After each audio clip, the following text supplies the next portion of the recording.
Okay. Okay, I just started the recording for this trail talk session. So this talk will be recorded, and within 24 hours, it will be uploaded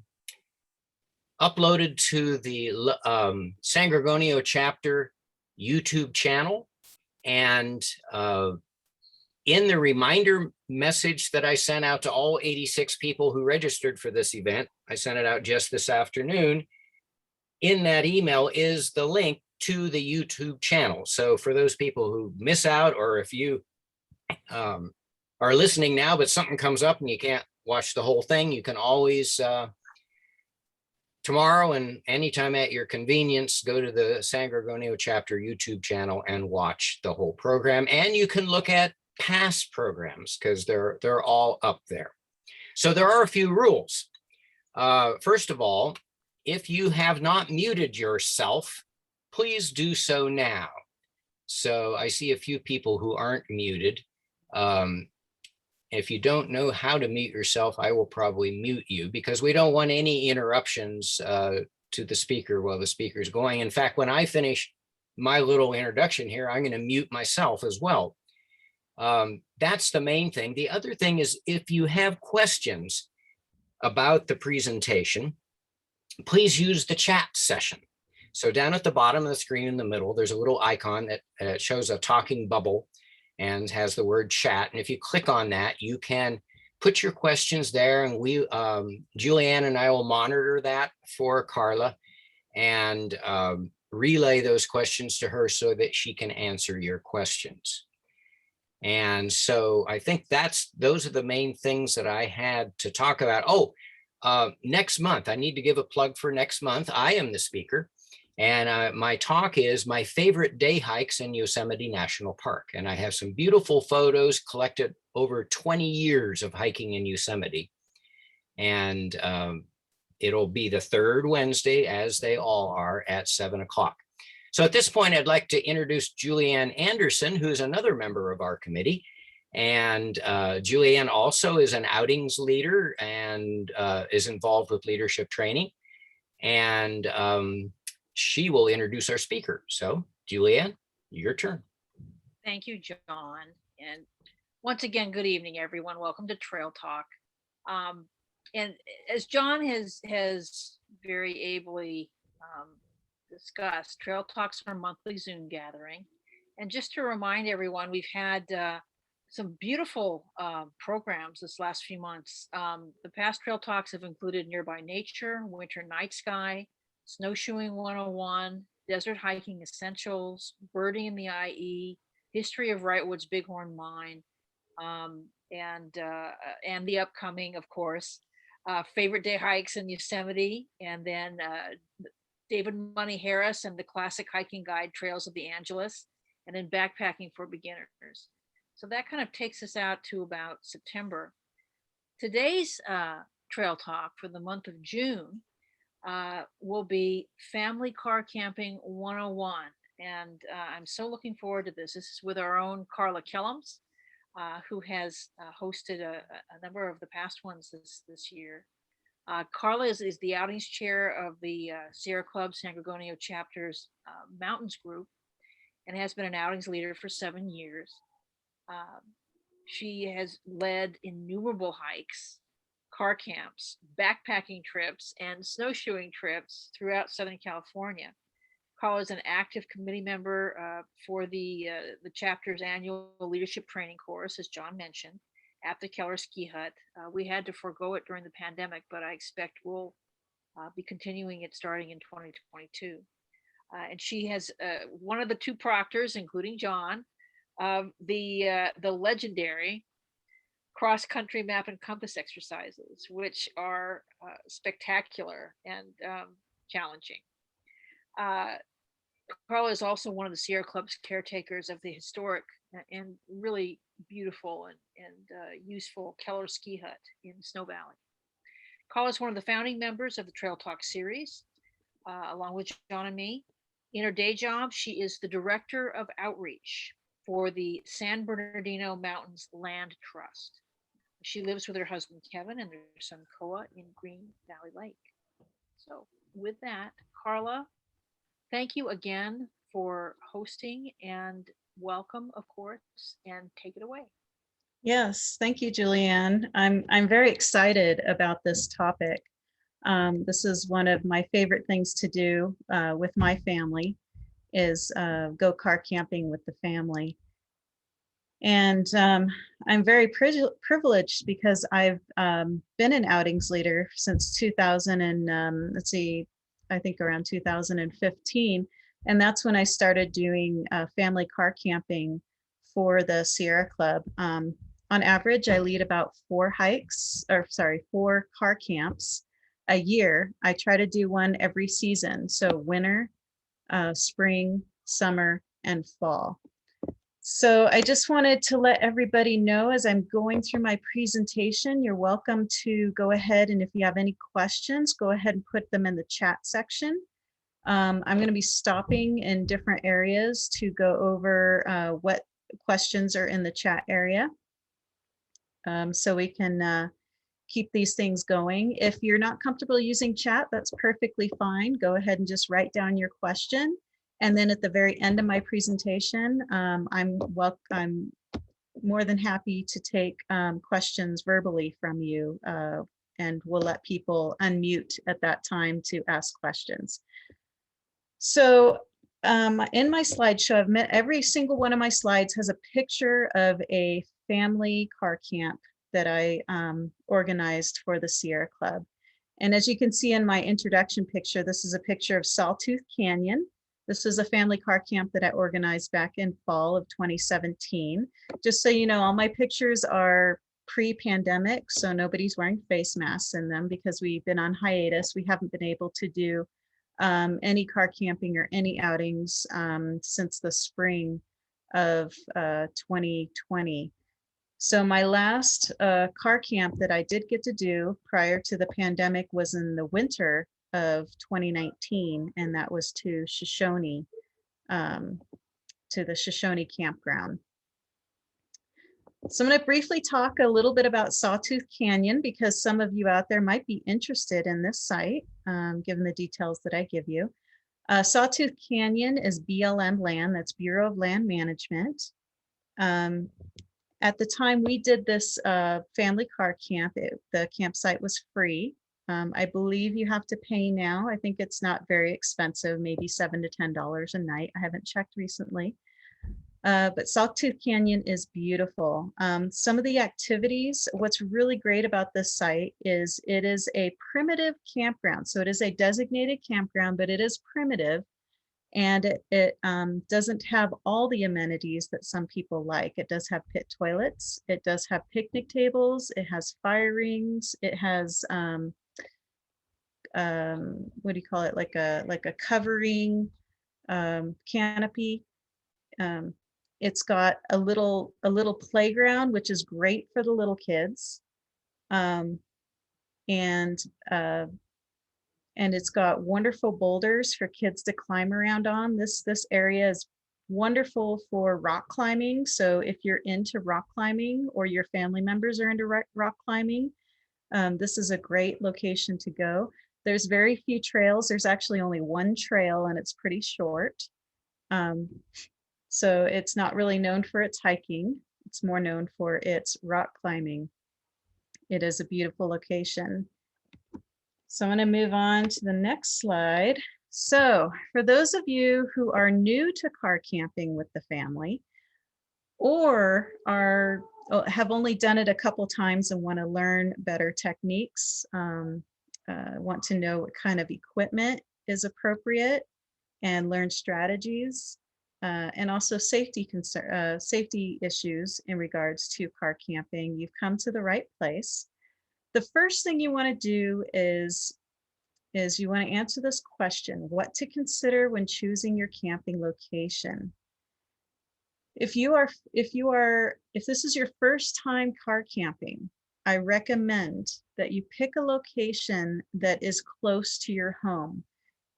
Anywhere from an hour to 2 hours away, no more than 2 hours, because if something does come up, if somebody's not having a good time, if the weather turns on you, You won't have a super long drive home. You'll be fairly close to home.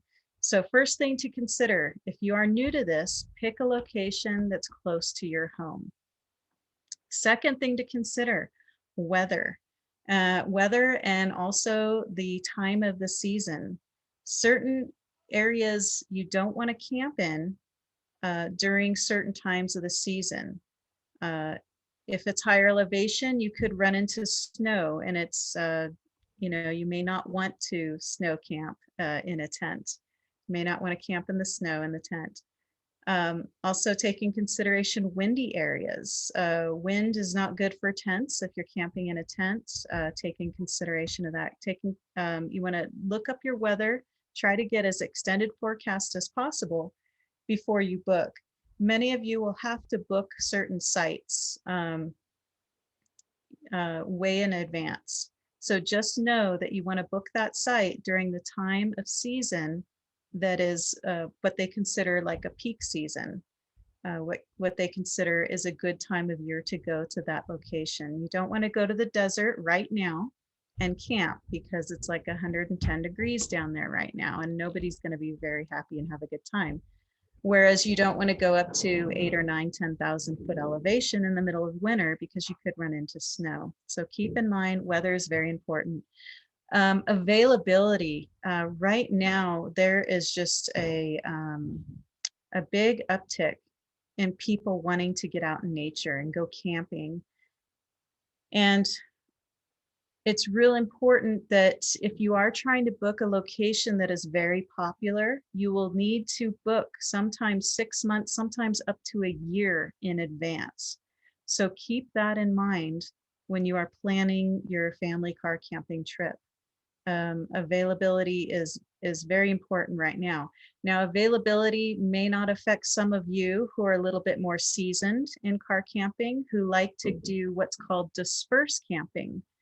And there's dispersed camping in the National Forest. There's dispersed camping in Bureau of Land Management land, in some of our national monuments. You definitely want to go onto the website of those locations to find out where the dispersed camping is. If you don't know what dispersed camping is, it's pretty much just going off of a dirt road and camping anywhere out in the wilderness. You have no amenities, so there's no restroom. Keep that in mind. There's no water. There's usually no picnic table, no fire rings, no canopies for shade. So these are dispersed camping is recommended for those who have a little experience under their belt with just regular camping at a established campground.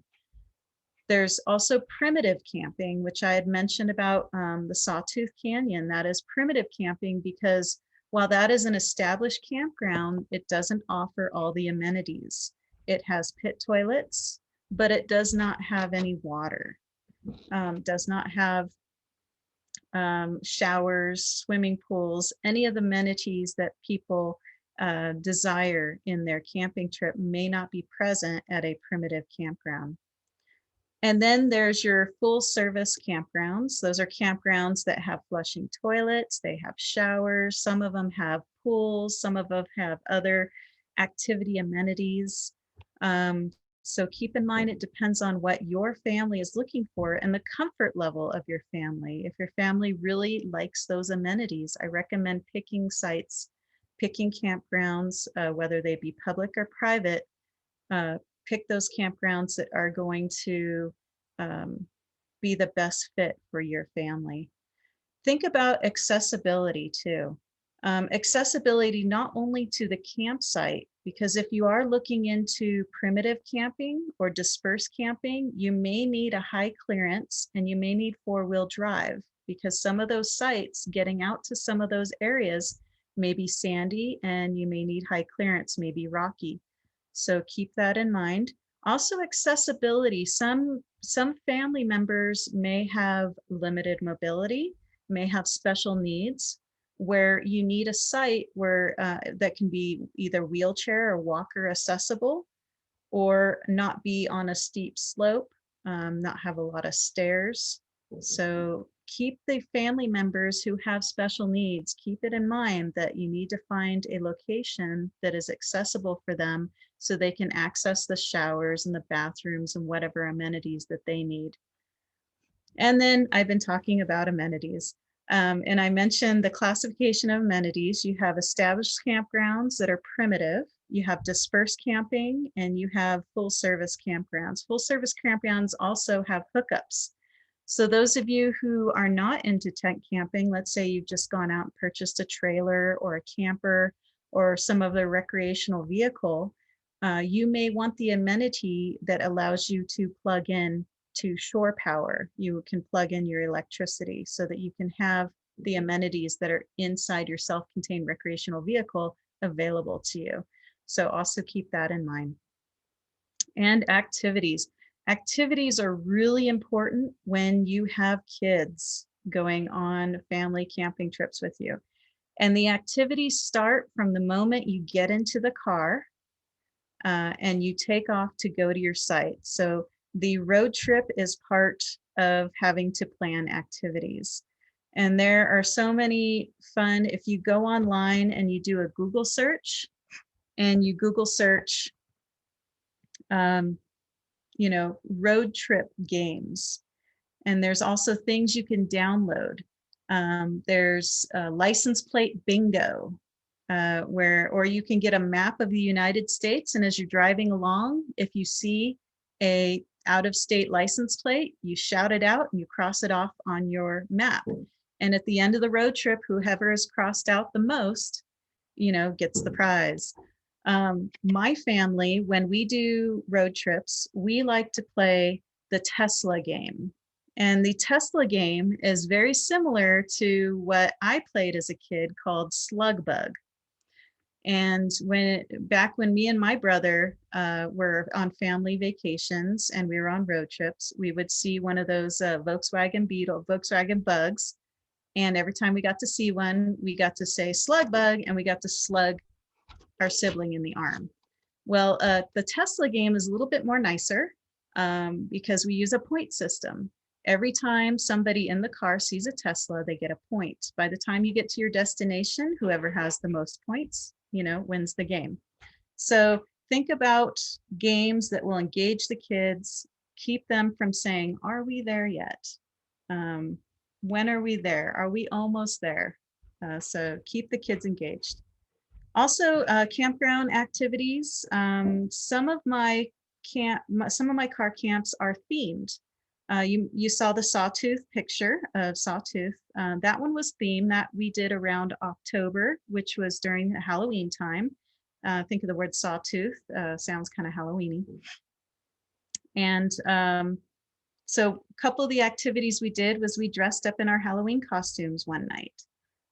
We had a glow party one night where we put glow sticks on ourselves, glow bracelets, glow necklace, any kind of glow thing, even those little Lucy solar lamps we would attach to ourselves, and we would dance around and have a glow party.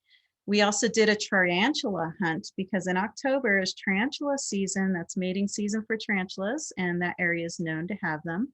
So we went out at night with a flashlight and looked for tarantulas. We also looked for bats. So think about themed ideas. We also set up a tent for that camp trip just for the kids to bring in their pillows and blankets. And I provided a bunch of kid books on all kinds of Halloween stuff and bats and tarantulas. And we went ahead and the kids had a tent for themselves to do reading about all kinds of interesting things. And also the stars. Think about another activity would be stars. You want to think about all the activities. What we do is we usually have a family meeting in our family and we talk about what we want in a camping trip. For my son, he wants water. He loves swimming. He loves being in the pools. He loves playing in water. So that's always his. He also likes old abandoned things like ghost towns and exploring ghost towns and stuff like that. So that's usually on his list. For my husband, he's a biologist. He's all about the wildlife and he wants to see wildlife. Me, I'm a hiker. I like to go hiking. So what I try to do is I try to find a location that's going to at least hit most of the desired activities for all the family members. You may not hit them all, but if you can come close, that's great. Also, you want to consider cost. I mentioned 3 different types of camping. I mentioned the dispersed camping. Dispersed camping is free in most situations. All the situations I've ever encountered, it's always been free. Primitive camping, there's usually a small cost associated with that, usually anywhere from $5 to $10 for primitive camping. And then your full service camping, depending on what amenities, if you need electrical hookup, it can be anywhere from, you know, $20 to $50 for the night. So just keep the cost in mind.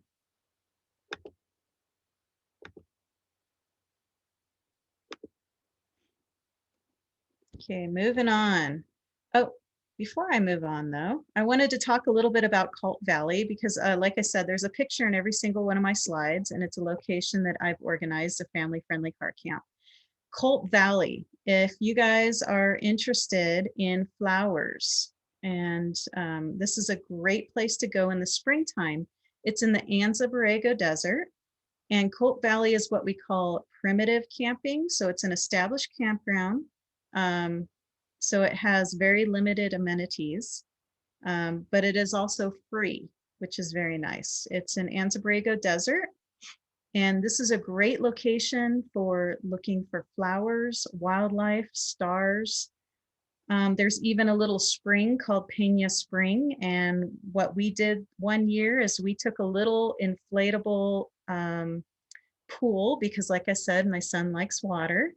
And we took it to the area where the spring was, and we filled it up with the spring water that was coming out of the spigot. And he got to play in a little kid pool there out in nature at the spring.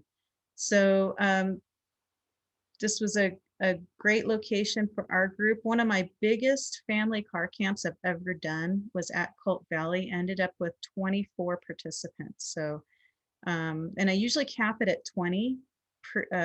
Pre-pandemic, I would cap it at 20. Post-pandemic, we're probably gonna bring the numbers down a little bit more, but that was my biggest group ever. So let's talk about equipment, what equipment you should bring. So most of you who have joined in on some of our trail talks, you know that we talk about the 10 essentials of hiking. Well, you can also apply that to the 10 essentials of camping, but in a little bit different way. You need to elaborate a little bit more. So let's talk about the 10 essentials of camping. The first essential is your navigation. Now in hiking, if you do plan on hiking, you still want your maps and your compass, but when you're car camping, you want to make sure that you bring your road maps. You want to make sure that you bring maps and informational books on the area that will help you. That will help you get to your location, even if you don't have cell service, because I will tell you that a lot of these areas do not have cell service. And so you cannot rely on your phone for navigation. You need to have maps. The next thing in 10 essentials for hiking is most will recommend that you have a headlamp. Well, for the 10 essentials of camping, you not only want your headlamp, but you also want some form of lantern. What I recommend is the solar powered Lucy lamp or lantern. What's great about it is it charges by solar. So what I do is on our way to the location, I will put it up on the dash of the vehicle so that it can charge up using its little solar. And then once we get to the location and once nighttime comes around, it's usually ready to go. So that's a great little hack for charging your Lucy lantern. They're fairly inexpensive, anywhere from $10 to $15. You also want to think about sun and bug protection. Sun protection is important. And some of your campsites, like some of your primitive campsites And most of your full amenity, full service sites will have some sort of a sun shade, some sort of a canopy. And not always, but most of the time, which is great. But if you're going to a location that's out in the open, not a lot of shade, you can bring your own. Also, when you're hiking and with camping, you always want to bring a hat, your sunscreen, long sleeve shirt. Go ahead and protect your body and yourself from the sun. Bug protection, yes, we are out in nature and you will encounter bugs at one point or another.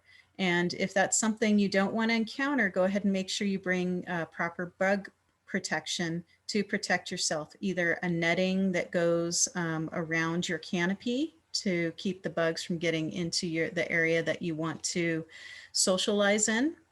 You can also bring your bug spray, or they have little citronella candles, or little bug zapping things. There's all kinds of stuff out there, whatever you're comfortable with. First aid. When we go hiking, we always bring a first aid kit, but it's a very small first aid kit. When you're going camping, you want something that's a little bit more bigger, that has a little bit more things, especially things that will help you if you get a sunburn, if you get a bug bite. In the first aid, some of us have to take medicine, and make sure that you have the medicine that you need for the duration that you're going to be gone.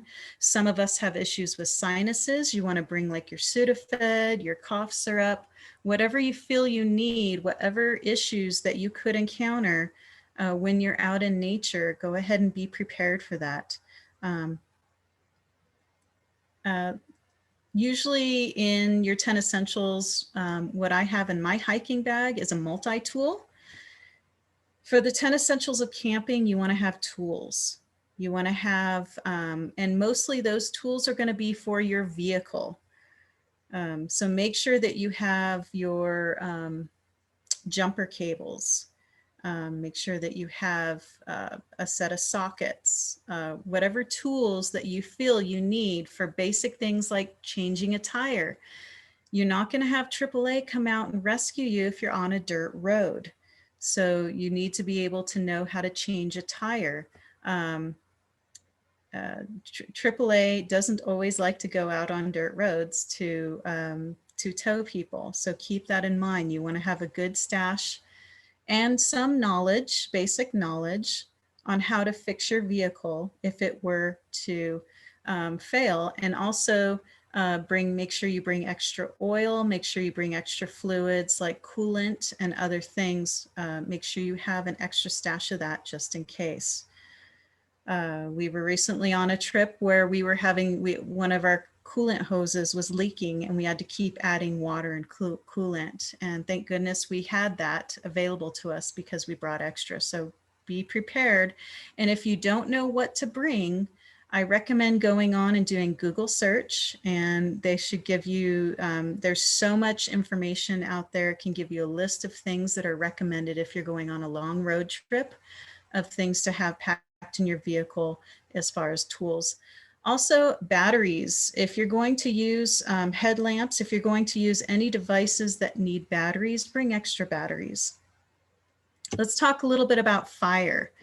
In the 10 essentials for hiking, you always have some sort of device to start fire in case there's an emergency. Well, in the 10 essentials of camping, we're going to talk about fire, and we're going to talk about fire safety. You always want a device that's going to start a fire, because you will need that to start your camp stove, to start a fire if you want to have a fire in the fire pit, and that kind of stuff. But also in what pertains to fire is also firewood. It is recommended that you buy it where you burn it. So if you are going somewhere and you need wood, try to locally source the wood and pick it up on your way to your campsite.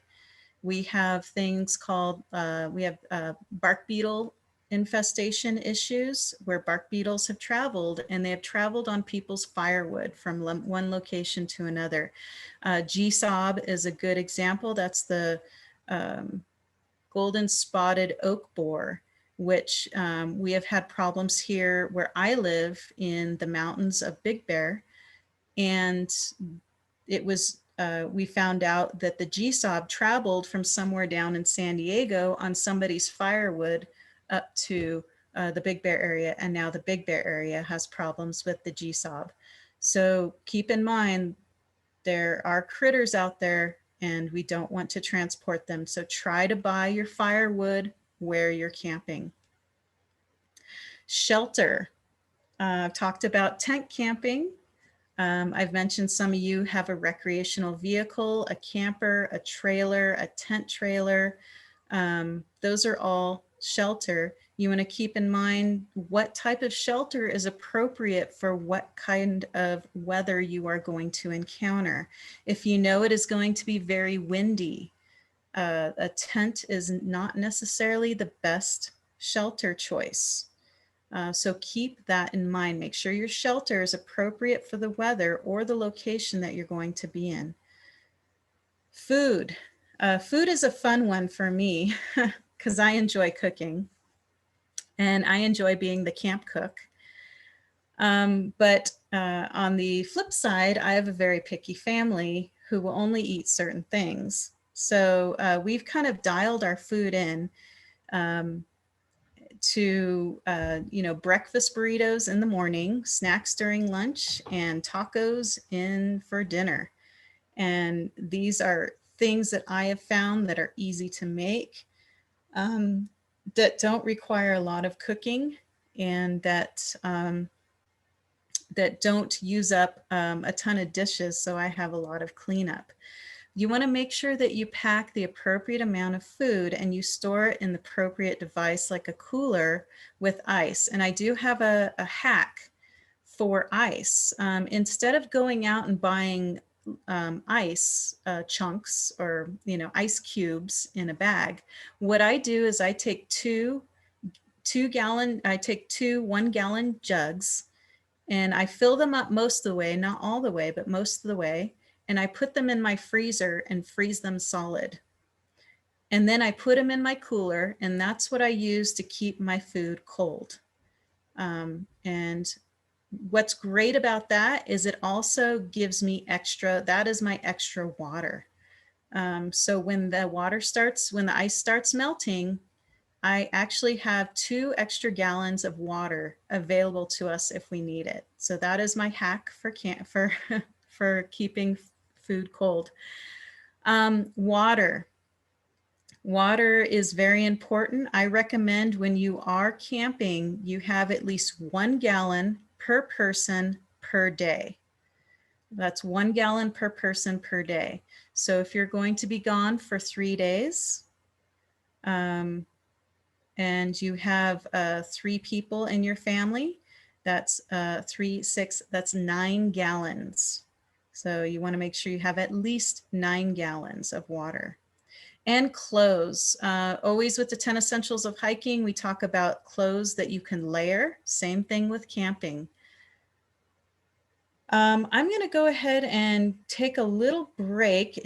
I've been noticing some things coming on in chat. Can Julianne or John help me out here and tell me if there's anything important that's popped into chat since I've been talking?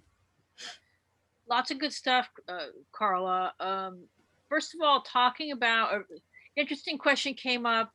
Activity games. Are there games for dogs that you would recommend when you're bringing Pooch along on your car camp? Oh, games for dogs. Yeah, I mean, toys.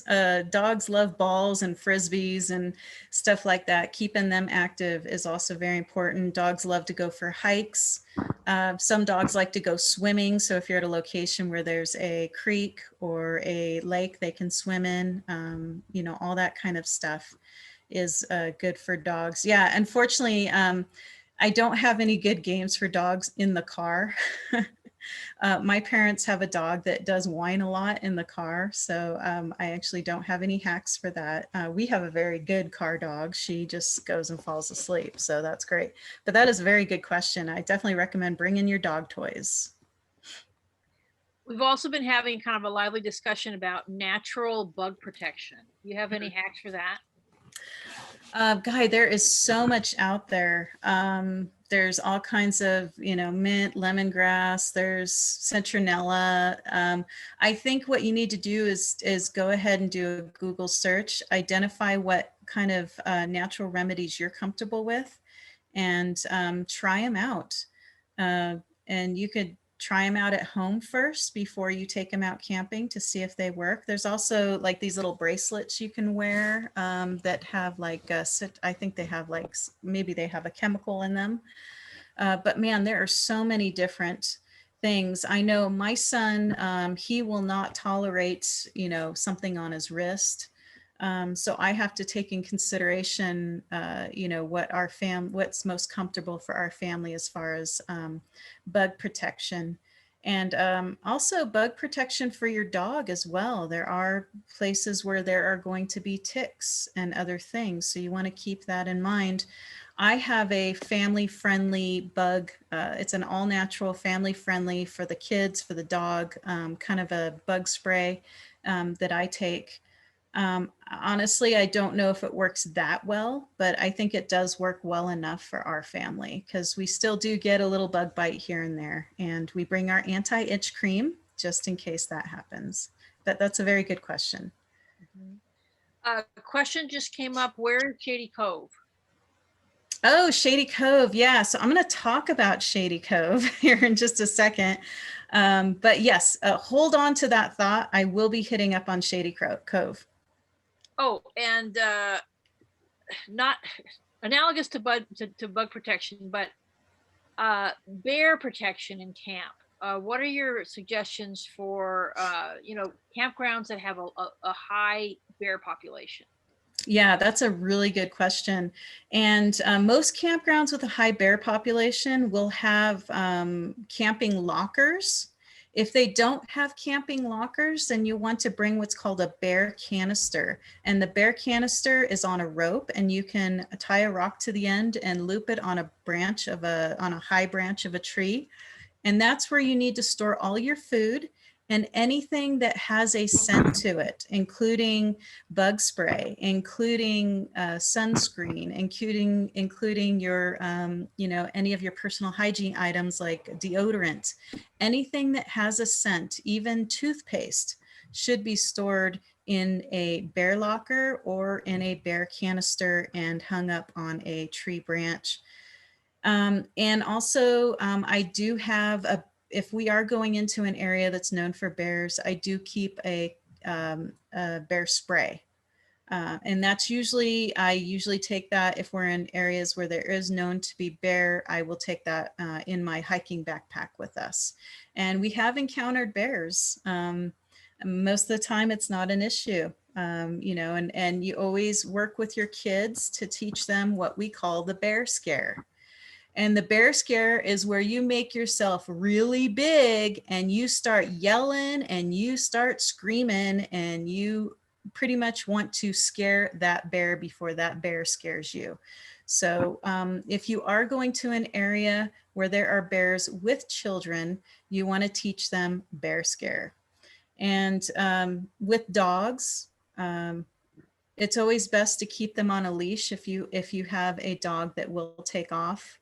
It's best to keep them on a leash and close to you if you are in the bear country area. So those are my safety tips on bear areas. And we have other animals, coyotes, we have mountain lions. And if you have a small dog, you really want to keep that small dog closer to you than you would maybe a medium or a large dog because of those predators that are in the area. We camp so much and we have seen a lot of these animals, but we have never had issues with these animals. Another thing is rattlesnakes. A lot of my camping is done in areas where there's rattlesnakes. And if you have a dog, I recommend that you get them rattlesnake aversion training. And that is offered all over the state. Our dog has gone through the training twice, and she has been reinforced by rattlesnakes several times out on our hikes. And when she smells, sees, or hears a rattlesnake, she will jump straight up in the air and back off. And that's how we know that there is something going on. There is a danger. And so she technically, through her aversion training, is able to alert us that there is something there that could potentially be dangerous. So rattlesnake aversion training for pets. Very good question. Is there anything else in the? There's a request that regarding seeing you, that you're in the dark and people want to see your shining face. I don't know if there's light where you're at, Karla. Yeah, unfortunately, I will see if I can turn on it. It has gotten darker, and I'm sorry, folks. I am in the basement right now, but let me see if I can turn on the light.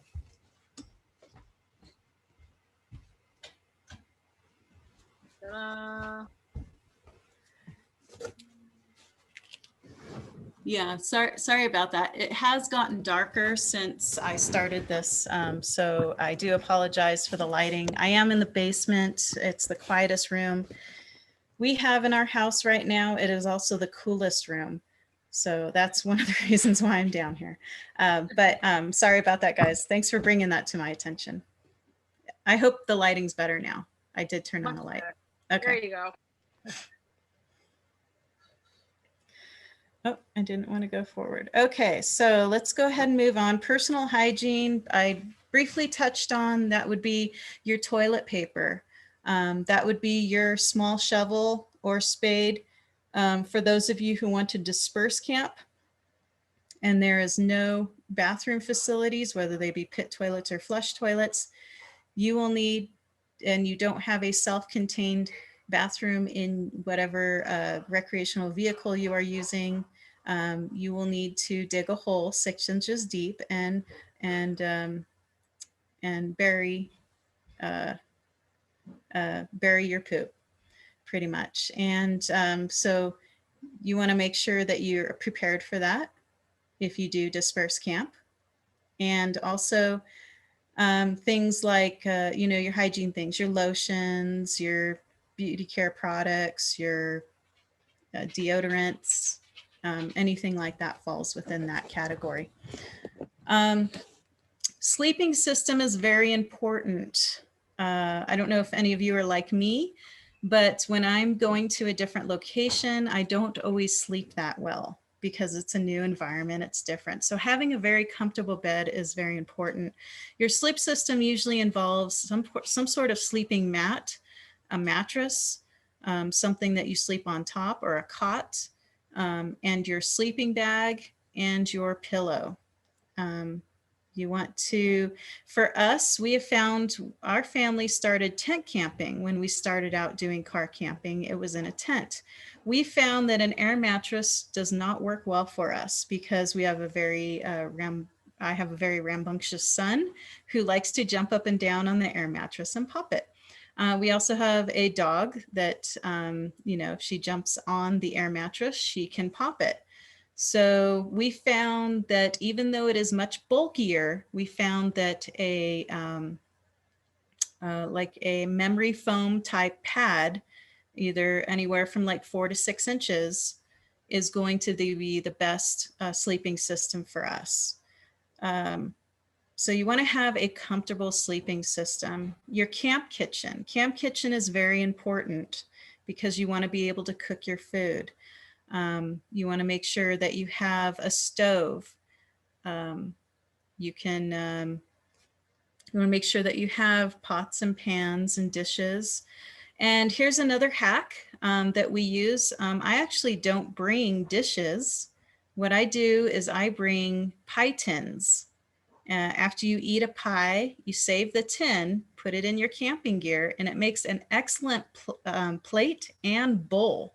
So if it works for chili, if you're going to serve chili, and it works if you're going to serve something that requires a plate like vegetables and a side of meat or something like that. So I found that pie tins, and they're durable. They're also, I don't worry about breaking them or messing them up. When you drop them, they don't break. Keep that in mind as well when you're bringing camp kitchen stuff. Don't bring a lot of glass. Unfortunately, glass breaks. And make sure you have propane for your stove, whatever stove device you are using. Make sure you have a way to start it, and make sure you have utensils and pots and pans. I'm trying to think what else. I also keep a little container of Dawn dish soap so that I can do my dishes. And I try to use the least amount of water as possible when I'm doing my dishes. And washcloth and a towel to wipe down my dishes and my kitchen area. A little hack, I told you that my family likes to have breakfast burritos in the morning. And sometimes it's not always best to put an egg carton in a ice cooler. If it's going to be sloshed around a lot, the eggs could break. So what I do is I get a wide mouth Gatorade bottle. I go out and buy Gatorade and we'll drink it. And then I will use that bottle, that plastic wide mouth Gatorade bottle, and I will crack all my eggs and I will put them in that Gatorade bottle. So all I have to do is when I do make my breakfast burritos, I just pour how many eggs from that bottle I want into my pan and cook them up. And I don't have to worry about eggs breaking in a carton. So it's a great egg hack. It's something that it works really well for me. And it also contains your eggs in a container, so it's not an awkward container like a long skinny container. It's in a regular like Gatorade style bottle. So just a little hack about cooking there. Also, a lot of places that you're going to go to will require that you take a class and get what's called I believe it's called a fire permit. And the fire permit is for you to be able to have a camp stove at your campsite and or a fire at your campsite. And most locations, if you've decided you're going to go to somewhere where it's in the US forests and it's required that you have this certification or this permit before you go camping, most of these permits are good for a year. And if you go on the website of the US Forest Service of the area that you will be camping, most of them will have a link to a site where you can watch a video, take a couple quiz questions online, and then you can go ahead and print up your camp permit. It's good for a year. We just automatically do it every year. I set it on the calendar, and every year we just do it, and I keep the certification with my stove. So if a Forest Service ranger comes up and asks me for my permit, I can show it right then and there. Fire, we talked about fire in the 10 essentials, and the one thing I forgot to mention is fire safety. When you do have a fire, make sure that you can have a fire. Make sure that there are no fire restrictions. That is very important. Make sure that there are no fire restrictions because we live in California and we no longer have a fire season. Our fire season is all year long. And there are some areas that they restrict fires all year long because there's such high fire concern in that area. So make sure that you are able to have a fire where you want to have a fire. And if you are planning to cook on your fire, that is great. You go do a little search on Google. There are so many recipes where you can just wrap certain foods in a piece of tin foil, put them on the hot coals, and you could cook them right there on the fire. So I recommend if that's something you want to experience, something you want to do is cooking on an open fire, make sure you do a Google search for camping recipes or campfire recipes or tinfoil, food in a tinfoil type recipes. There are a ton of them out there. I do it with potatoes. It works great with potatoes. As long as it's not a whole potato, you got to slice it or cube it. It usually turns out really good. Fire safety, let me go back to fire safety and I apologize for jumping around a little bit here. You want to make sure that you have a jug of water next to your fire at all times. If at any time your fire gets out of control, you have that jug of water to help contain it.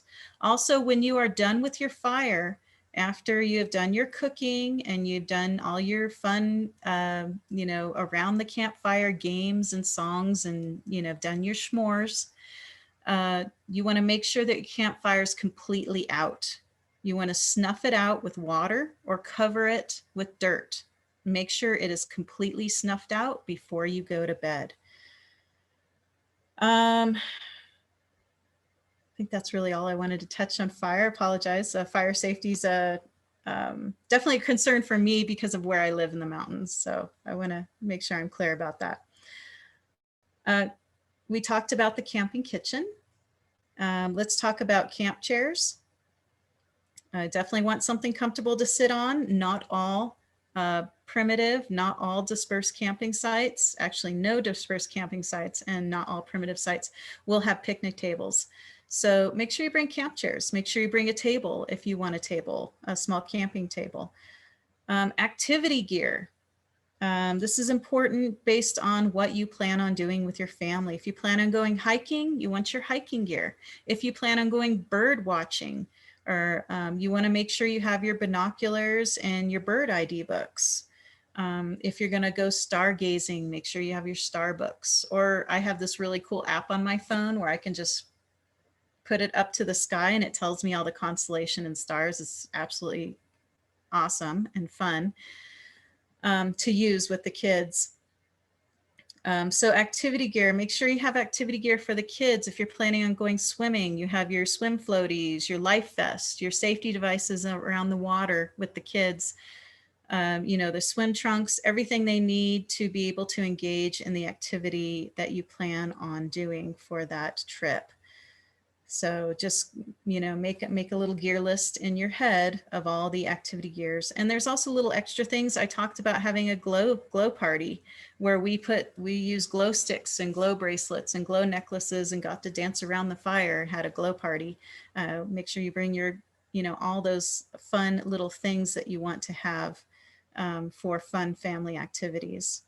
The goal is with the activity gears, you want to make sure that you have something for everybody that's so that they have a fun experience. Camping is supposed to be fun. So you want to set it up in a way so that it is fun. We talked a little bit about pets before, about pet safety. Talk about the pet essentials. If you're going, you want to make sure that your dog has a leash, has their food, everything that the pet needs, bug spray to keep the ticks or mosquitoes away from the pet, stuff like that. You just have yourself a checklist of everything you want to bring for your pet. And I always put less is more. Make sure you go through that checklist and do it 2-3 times before you go camping and see if there's anything on that list that you don't absolutely need. There's no reason to bring it if you don't absolutely need it. So check your list, check it twice. I recommend using a list. That's what I do. I make a list of everything I want to bring and I go through it. I check it once, I check it twice, make sure I have everything on my list. And then I go through my list to make sure there are things that maybe I don't need.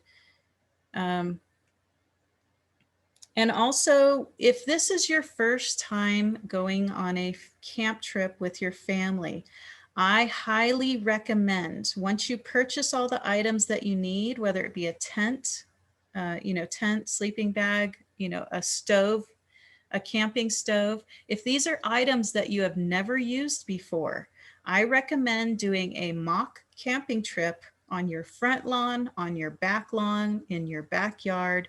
Set all your camping gear up and pretend like you are camping out in the wilderness, even though it's in your backyard. Go ahead and cook a camp meal. Use your camping stove, see how it works. Put up your canopy, make sure you understand how the canopy goes up and down, how the tent is set up, how you want your sleeping system. Test it out for a night. See if that sleeping system is comfortable for you or if you want to change your sleeping system. Always try out your camping situation at your home, in your backyard, before you actually set out and do it. I have seen so many scenarios where people buy something like a new canopy or a new camp stove, and they don't know how to use it because they didn't set it up and try it out ahead of time. And they are spending hours trying to figure out how to put it up, how to use it, when all that could be illuminated by just setting up a mock campsite at your home in your backyard and making sure you understand how to use everything. So you'll have a much more fun experience if you do that. So it's highly recommended. Let's talk a little bit about Shady Cove. And this is Shady Cove. We did this camp out. We do this camp out every year for the Mountains Group of the Sierra Club. This is a group campsite. It is actually a mostly full service campsite. It has picnic tables. It has a fire pit. It doesn't have shade, but it is in trees. It has a little grill, little charcoal grill. It's got pit toilets. It's got water. It's a great site. On your way up to Shady Cove, you go up a road called Keller Peak Road. Along Keller Peak Road are what's called yellow post campsites. And these are primitive sites. Most of them will have only a fire ring and a picnic table. But the good thing about yellow post sites, and this is up in the, this is up near Running Springs, the Running Springs area of San Bernardino. The great thing about these sites is they are free. They're called yellow post sites. If you go online, you could look up different yellow post sites up in the San Bernardino Mountains. This is a great site. We bring our group we do it every year in the summer. It's at about 7,000 foot elevation. So we have very good weather for the summer times, not too hot, not too cold.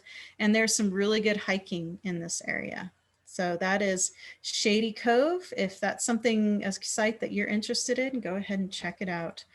So before I go on, I just have a couple more pictures of some of the places that I've taken campsite people camping for family camping for the Sierra Club. But before I move on, are there any questions? Yeah, once again, a lot of good questions up in the chat, Carla. Starting with song suggestions for young kids. We've had a couple. What do you use for your family? What for songs? Mm-hmm. Okay, so actually I have a list that I have comprised of fun songs. My father is a musician. He plays the guitar. And so we've made a list of all kinds of fun camping songs. I recommend going on to Google again and researching camping songs. There's, the ants go marching on. I don't have my list in front of me right now. If I did, I could just rattle them all off. But, there's so many songs out there that are great for camping. There's also this book that I recommend. It's a chant. It's called Going on a Bear Hunt. So you can check that out at your local library. Your local library is a great resource, not only for kid activities, for books for kids to read while they're camping in a new place, but also for getting travel books for the camping location that you are going to. So I definitely recommend utilizing that resource. But yeah, I would say Going on a Bear Hunt is one of our favorite chants.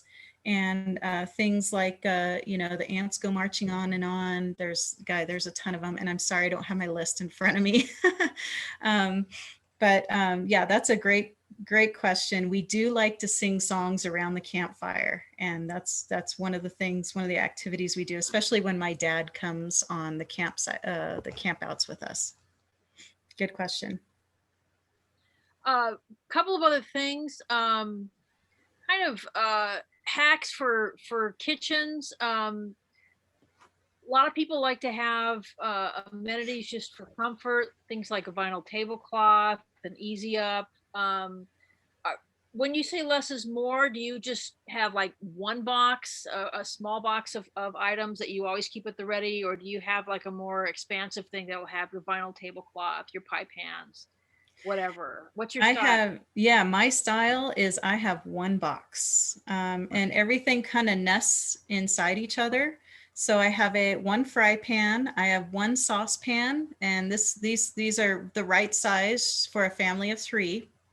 I have, I keep maybe 6 pie tins, one for the dog for her water and food, and then some for us to use to eat our food. Um, I have utensils. A can opener is important, a knife to make sure I can cut my stuff. Um, and God, I'm trying to think what else is in. I have a one burner. I don't use most Coleman stoves, you'll have 2 burners. I just have a single burner, and I do one, kind of like one pot meals, which requires me to only need one burner. Um, and, my propane tank, a little bit of soap, some towels, a washcloth, stuff like that for cleanup, and napkins or paper towels. Um, and Guy, that's about it. When it comes to kitchen, I do love to cook, but I'm also a minimalist.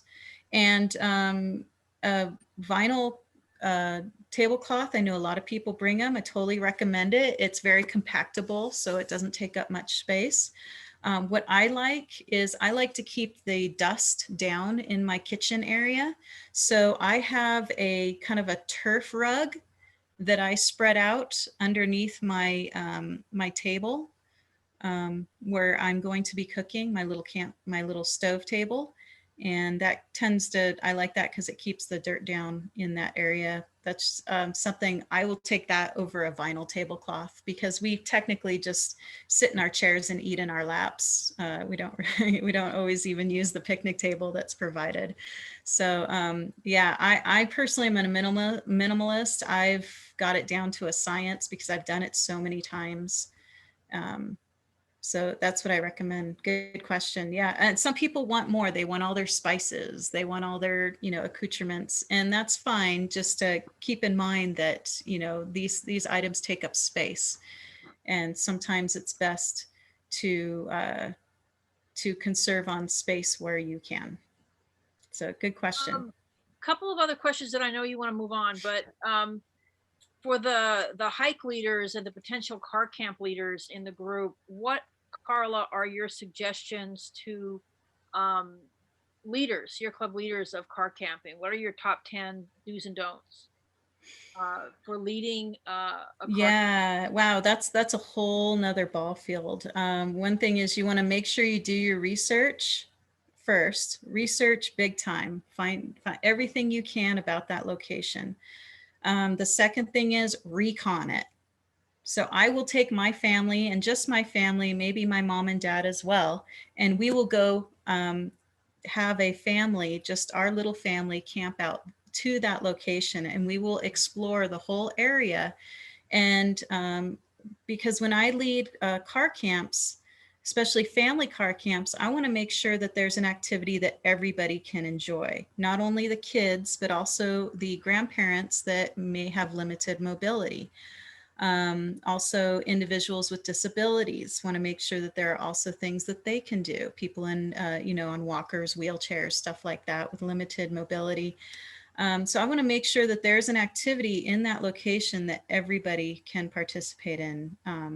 And what we do is we subsection those activities where I will identify that there is a 6-mile hike, and that 6-mile hike is appropriate for somebody who is a strong hiker. Or we can do an easy, 1 mile around the campground stroll. And that could be for those that have, limited mobility or want to get out but don't want to do a 6-mile hike. So you always, make sure that there's an activity that you plan within that car camp that everybody can enjoy. The focus really in car camping is that everybody has a good time. And also, there's a lot of logistics. If you are a leader, there are a lot of logistics to consider. And I'm not going to go into detail on that, but you guys, if you are a leader and you want to do a car camp and you want to pick my brain, feel free to contact me. And I'd be happy to talk to you about everything I do to prepare for a Sierra Club sponsor family group camp. So good question. Is there anything else, Julianne? I think that does it for now.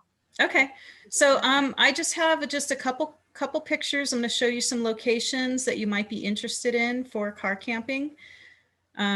This is a location here. This is the Whitewater Preserve. We did this in the winter of 2017. This is the Wildlands Conservancy, has 3 locations that I know of that allow camping. We've camped at 2 of them. Whitewater is one of them, and also Mission Creek. And now they have a preserve called Wind Wolves, which is up near on the east of San Luis Obispo. And these, you can contact the Wildlands Conservancy, and you have to make reservations. You have to get permission to camp at their preserves. But they are absolutely gorgeous. This is one we did in Whitewater. We saw bighorn sheep out here. We woke up early in the morning, and all across the ridge in front of us were just a ton of bighorn sheep just cruising along, making their way down to the stream to drink water. So this is a great location for kids because there is, like I said, my son likes water. So there is streams they can play in. There's water they can splash around in. They can build a little wooden boat out of nature materials and float it down the stream or the creek. You know, this is just a wonderful location for hiking. There's wonderful hiking in this area.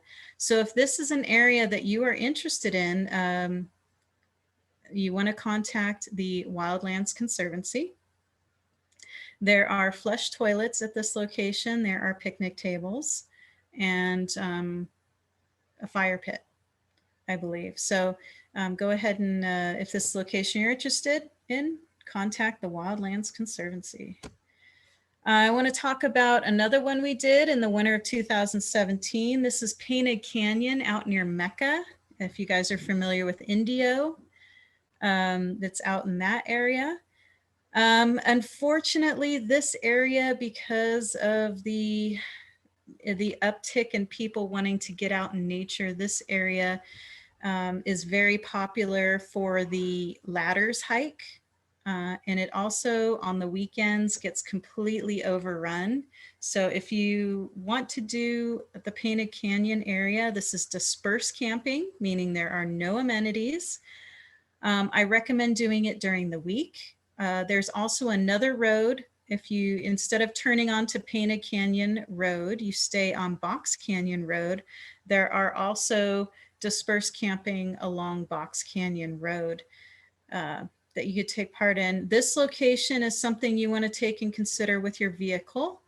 You do need high clearance, and in some cases where it is sandy, you will need 4-wheel drive. So keep that in mind. If this is a location that you are interested in, this location is awesome. It has slot canyons. It is absolutely gorgeous, and it's great time to go is in the winter time because it is the desert, so it's much cooler. Definitely check this out. It's called Painted Canyon. Another camp out we did, which is not too far from Sawtooth, from the first Sawtooth Canyon, is called, which is east of Barstow, I believe. This one is also east of Barstow, or actually north of Barstow. It's kind of in the Barstow area. It's called Owl Canyon. This is a campground. It is a primitive campground, meaning it is established, but it has limited amenities. So you have, you know, picnic tables, you might have a canopy, you'll have a fire ring, pit toilets. You may or may not have water at this location. So keep that in mind. There is a small cost. I think it's like $7 a night, somewhere in that range. This is a great location if you are into geology, if you are into learning about rocks and, you know, earth formations and stuff like that. There's a nice hike called Owl Canyon Hiking Trail, which goes up a canyon. It's not quite a slot canyon, but it does get narrow in some places, but it is a beautiful canyon. It goes up to kind of a Joshua Tree forest area, which is really pretty. Right next to Owl Canyon Campground is something called Rainbow Basin. It's kind of like a painted canyon where you have all this sedimentary rock that's all different colors. In some areas, it's kind of a rainbowish. It's really pretty. It's a driving tour, so you actually do this little driving loop, and it's really fun to check out. Like I said, if you're into rocks, if you're into sedimentary rock formations, stuff like that, this is a great location to take your family. Um, I'm going to talk a little bit about the Salton Sea. This is one of our favorites. This is a camp trip we did in the winter of 2019. We like to stay at the Salton Sea Recreational, let's see, what is it called? State Recreational Area. We like to stay at their headquarters because they do have more amenities at the headquarters. They have several camping areas, but the headquarters tends to have better amenities. They have showers, flushing toilets, water, picnic tables, shade structures, uh, fire pits. So we like to stay there. There's hiking trails within the state recreation area. This is a great location if you are into bird watching. There's beautiful birds. Just so you know, dogs are not allowed on the beach here at the Salton Sea State Recreation Area. So if you do bring your dog, they can be on the trails above the beach, but they cannot go onto the beach. I guess they want to protect the birds out there. And in the vicinity of the Salton Sea State Recreation Area, there are some really cool things to check out. The picture down in the lower right, that is the Sonny Bono Preserve. And there's a nice little hiking trail. They've got a little visitor center, really cool area. And right above that, where you see all the palm trees, is a palm oasis. Yes, a palm oasis next to the Salton Sea. It is incredible. It's called Dos Palmas Preserve. And it's got a little trail, a short trail, easy trail that goes through, and it winds through the palm grove, and it is absolutely gorgeous. And then you have your kind of novelty things out in the Salton Sea, things that my son enjoys. Like I told you, he really likes ghost towns. He likes old abandoned vehicles. He likes, art stuff. He's very much into, art displays and stuff like that. So they have a place called Salvation Mountain, and that is in the Nyland area, and not too far from the Salton Sea State Recreation Area. And it's just kind of this eclectic art display. My son absolutely loves it. He always wants to go there. It's really cool. So if those are things you're interested in, I recommend the Salton Sea. And the Mojave National Preserve is the last one I want to touch on. This is a trip we did in the winter of 2018. We stayed in the kind of the lower elevation where it wouldn't be too cold. But you have a couple campgrounds in the Mojave National Preserve. You have a hole in the wall, and you have, I think it's called mid campground, which is just past hole in the wall. Those campgrounds, and they're primitive, so they have some amenities, but not all. They are at a little bit of an elevation, between 3,000 and 4,000 foot elevation. So if you're going to stay at those campgrounds, you'll probably want to hit it in the spring or the fall. But if you're going to do the lower elevation stuff like we did on this camp trip, we went to Aiken Mine, and this is a lava tube that we went into next to the Aiken Mine. I recommend going in the wintertime because it is lower elevation. It does get warmer. So I think that's it. So now I can answer any questions that anybody has if they save them to tell me in person, or if there's anything else in the chat. I've got a couple of questions, Karla. Like for the Mojave National Preserve, can you reserve any of these sites on recreation.gov, or is it first come first served, or what do you recommend? That's a very good question. Actually, with Mojave National Preserve, it is first come first serve. So keep that in mind. It may be challenging to get a spot on a holiday weekend. Like I mentioned, the yellow post sites here on our San Bernardino Mountains, those are first come, first serve. Don't expect to get a site if you show up on a Friday on a holiday weekend. It's best to try to get into those on the weekdays. If you are traveling and you want to do a holiday weekend or a busy weekend, make sure you pick a place where you can reserve your site. And in those situations, you may have to reserve your site, 6, 8, 10 months ahead of time. So keep that in mind. When it comes to dispersed camping, and that's what our family actually prefers to do, because sometimes last minute, because we have a van. It's a, kind of like a high top conversion van. And the only thing we use it for is camping. It is all decked out for camping. We can just, right now, our family can get into it and we can go camping and we have everything we need in it. So we prefer dispersed camping because there are times where our family, all of a sudden a weekend becomes available, things come off our plates, and all of a sudden we're like, let's go camping. So the next day we jump in the van and we go somewhere, and usually it's going to be dispersed camping because dispersed camping, you don't need reservations, first come, first serve, and there is a lot of it because the Bureau of Land Management land and the U.S. Forest Service land is vast. So we have a much better chance of finding a dispersed camp spot, even on a holiday weekend. So very good question. If it's a holiday, popular weekend, get a reservation. If it's during the week, you have a better chance of getting in on a first come, first serve. So very good question. One more question about types of campsites. If we want to do something that's not dispersed camping, and you perhaps staying close to home. I know here in Riverside County we have some really beautiful county campgrounds, and the reservations are accessed through the County of Riverside website. How are the San Bernardino County campgrounds? Have you ever tried them? Yeah, so there are several campgrounds on the mountain that require reservations. There is like the ones that are coming off to the top of my head is like Dogwood would be one of them, Serrano and Big Bear, that would be another one.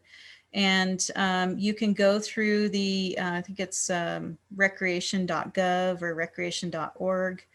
They use that concessionaire online to go ahead and book those sites. Those are great locations if you live down in the Redlands, if you live down in the valley, and you want to get out of the heat of summer. Those would be great locations to come up to, and vice versa. Well, vice versa for me would be in the wintertime, we like to get out of the snow and go to the desert. So, there's like I said, the Wildlands Conservancy also allows camping. You just have to contact them and make reservations. There's all kinds of county parks, regional parks. I've done one camp at a county park. It was the Mojave Forks Park. It was on the backside of Lake Silverwood. And we stayed there, and to be honest with you, there was like nobody there. We were like the only ones camping there. I think what it is it's more or less overflow for Lake Silverwood. When Lake Silverwood gets overcrowded and overrun, the people will overflow into the Mojave Forks Regional Campground, I think it was called. Yeah, definitely keep all those things in mind. There's so many options. There's also your KOAs, your Thousand Oaks. Those are the more high end, they got the really nice amenities like swimming pools and, clubhouses and, game rooms and stuff like that. So, keep all that, keep in mind of what kind of amenities that your family is going to be comfortable with. My family, we like to be out in the middle of nowhere. We don't want anybody around. We just want to be out in the middle of nowhere, hiking, looking at wildlife and looking at old abandoned, ghost towns. and swimming in streams. Whereas another family, they like to have the amenities. They like to have the internet. They like to be able to hook up to shore power, to be able to plug in their recreational vehicle. They want a pool. You know, it's just what you consider a comfort level of camping for your family. So those are very good questions. So we've been getting some great listings in the chat. Discussion of the Mojave Narrows County Regional Park up in Apple Valley, Victorville. Yes. Um, let's see, Trona Pinnacles. Yeah, I've actually never camped there, but we have been there to go check it out. Yeah, and that's a good location. I wouldn't go there in the summer, but probably a good location for the winter. Yeah, there's yeah, definitely put in the chat if you guys have a favorite place you like to camp. Go ahead and throw it in the chat. Let other people see it. Chino Hill State Park, Herky Creek Park, the Idlewild County, the Riverside County Park campground in Idlewild is beautiful. So we've just had a whole list here in the chat. So things to consider. Yeah, there are so many places to go to. People don't realize how much camping places there are all over California. But what we have found right now is, like I said, there's been a big uptick in people wanting to get out and camp, getting out in nature. So whenever you are considering a location, you know, make sure you take that in consideration. You know, like Joshua Tree, you know, for camping for Joshua Tree, I think you have to book like, you know, way far in advance now. You know, that's one of the reasons why my family likes disperse camping, because we don't have to book. We can go last minute, and you know, usually we could find a really pretty spot to go in, but we're comfortable not having those amenities. And so it's all up to your comfort level. Yeah, go ahead. If you guys have a favorite place, throw it in the chat. And also know that there are different pricing models for these locations. Some are more expensive because they offer more amenities and they're nicer. Some are less expensive because they don't offer as many amenities. If you are on a budget, like my family, we're always on a budget. You know, if we know we're going to have a long drive ahead of us, we know we're going to spending majority of our budget on gas, we will look into seeing how we can save money by finding either dispersed or primitive camping that is low cost or no cost. So, you know, keep in mind also what your budget is like. Oh, Karla, this is Jim Sims. Thank you so much. I Hi, Jim. really enjoyed your talk. Oh, Hello good. I'm glad. Thank you, Jim. So good to hear from you. Karla, do you have a favorite guide? Like I've seen the Camping in California guide by, I think it's a guy named Tom Steenstra. Moon Publications puts it out. Yeah. He updates it like almost annually. He does a really nice job. Are there guidebooks that you like for camping in California? Oh yeah. Yeah, the publisher Moon, I think it's called, comes out with a series of books you can get on Yosemite, on the Sierras, on, you know, many places. There's also a map, and I think I found the map through AAA, and it's on all the BLM camping, Bureau of Land Management camping, and U.S. Forest Service camping. It shows mostly primitive camping and also camping within the BLM land and U.S. Forest Service land that is lower cost. There's a map that you can find probably through AAA. I think I had it. I would say your best location for resources, if you know you want to go, let's say you want to take a trip up to the sequoias. You want to see the sequoia trees, and you want to go to either the Sequoia National Monument or the Sequoia National Park. Go online, go to your local library your local library, that's where I get all my camping resources. If I'm researching a location, I will check out every book I can on the Sequoia National Forest or Sequoia National Monument or Kings Canyon National Park or Sequoia National Park.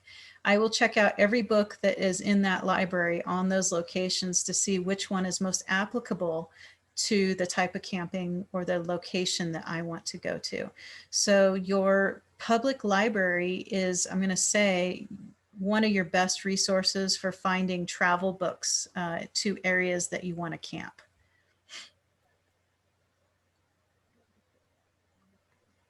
Well, John, do you have anything to add? I think that does it for me in terms of the chat. Yeah, I think we've pretty much responded to everything there. I don't have anything to add. A lot of comments thanking you, Karla. You did a great job. Oh, thank you. Yeah, it's a lot of information. I tried to condense it as much as I could. I could talk about the subject for hours because I am passionate about it and something I really enjoy. So I really appreciate you guys hanging in there, listening to what I had to say. I hope you guys learned a little bit. Some of my hacks I hope were useful to you. And I want to encourage you all to get out and go camping. Right on, Karla. Thank you so much.